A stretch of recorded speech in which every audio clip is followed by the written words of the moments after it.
in the 1980s, Grease lightning did not strike twice for John Travolta and Olivia Newton-John when they reunited for this comedy called Two of the Kind. It's about the struggling event and the bank clerk who also has a struggling time to become a actress.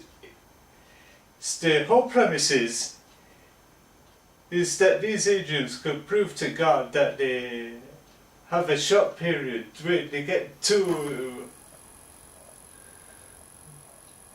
of them together before God changes his mind and decides to flood the world as a bit of a pseudo-Christ and everything else. Yeah, but at the time the film was not liked by the Grease fan base that grown to love and known John and Olivia as Danny and Sandy from Grease. But however, the most saving grace about the film is at the time Olivia's breakout single Twist of Fate was the top of the charts in the top 40. So the studios decided to replace the original music they had in mind so they could put various snippets of Olivia's song. But if you look at the pop video, Travolta appears at the end looking all gormless with a shit-eating grin, which you need to watch at the end. It's totally hilarious, as well as Olivia dressed like a divorced widow and everything else due to the vernacular of the tone of the video and etc. Yeah, but it was the most man-cat thing, but they had this weird thing called the old pie in the face gag, which was so cliched and overused in so many other comedies in the past. It's unbelievable, where one person throws a pie in one person's face and all of a sudden they all do it. It's exactly the same. Yeah, but it's cool when one person does the gag, but when everybody else jump in and throws pies in each other's faces, it becomes boring after 5 minutes of it.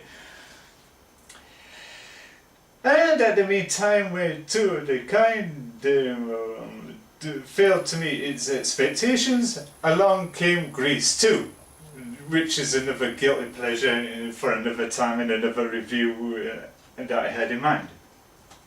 Yeah, get to the bottom of that. Why was that such a torrented mess and everything else and in between? Yeah, the film had the great romance montage of them getting together with ill-fitting clips of Olivia's song. Instead of the whole romantic tone like they used in Flashdance, where Alex and the boss get together and have that romance feeling and that, but putting a pop song in a love montage does not fit.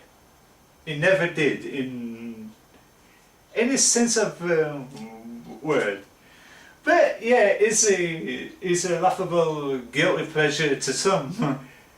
I did watch it the first time around and I sort of enjoyed it. It was totally fresh and different. I wasn't expecting John and Olivia to start singing and everybody else joining and start dancing and all that lot.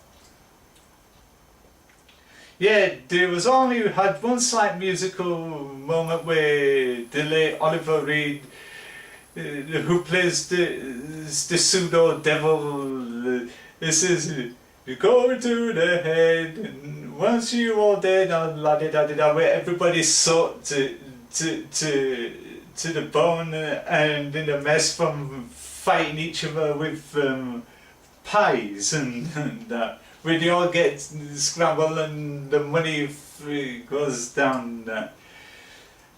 Yeah, but it did. The whole other premise about it was from the start that John gets duped by Olivia when he was pretending to be the worst disguised bank robber in history. It looks like a discount BG. Because in the 70s and in the 80s, BGs made an impact where all the guys wanted to be a BG with the cliche shit over to the navel, exposing hairy chest and medallions and awkward mullets and tash and the beards and etc. Everybody digged the BG look. But I was too young at the time. So yeah, Olivia hands over John a bag, which we thought there was the money. He gets back to the apartment and takes it out. All of a sudden, it's pieces of paper that's cut down to the size to make it look like the money. Whilst Olivia pockets the money herself and takes it back to her apartment, which led to her getting fired or something like that. And all of a sudden she had enough money to pay the creepy landlord the rent for quite a number of years, and she could afford all the furniture and all the trappings and everything else that a struggling low-wage person can't really afford, and etc. Yeah, it's so dumb and crass and you know. So John ends up going to Olivia's apartment trying to get the money that she robbed him off of her, so he could pay off this cliched mobster that sounds like a discount Joe Pesci with the shouting Italian mobster accent and.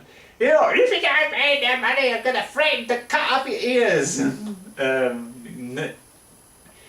Yeah, but that was so cliched that it was successfully pulled off with Michael Madsen did it in Reservoir Dogs. And Dolph Lundgren wearing chains that made out veers in Universal Soldier.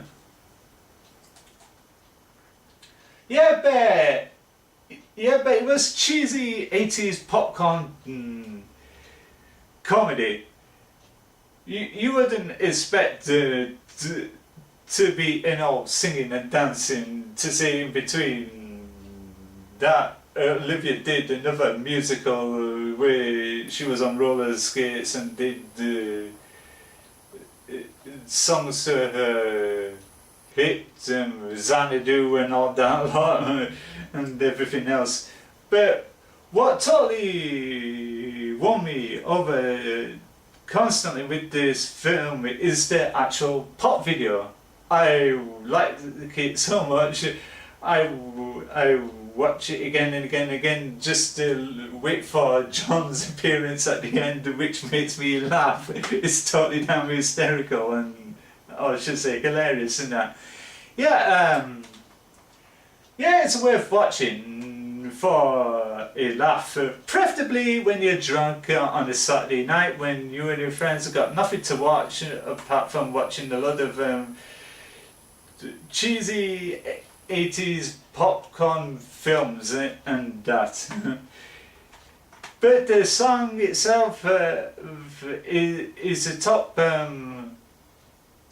10 stars because of the whole brilliance of it, and the soundtrack itself is an extra 10 stars. But as the film itself, probably 7 out of 10 or whatever. it could have worked better if they were to stick to the formula of like they did with Grease 2, like do it a musical instead of all these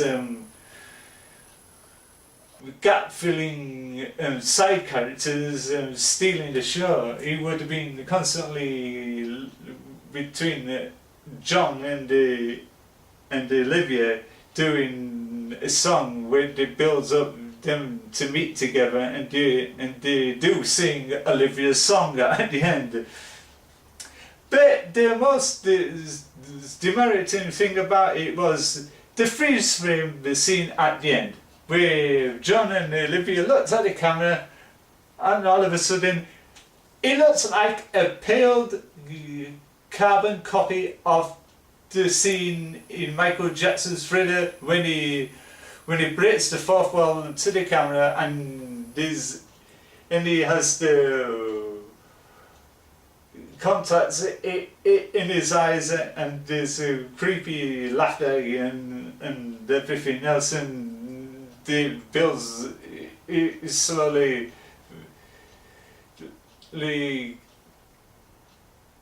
begins the Michael Jackson Thriller tune.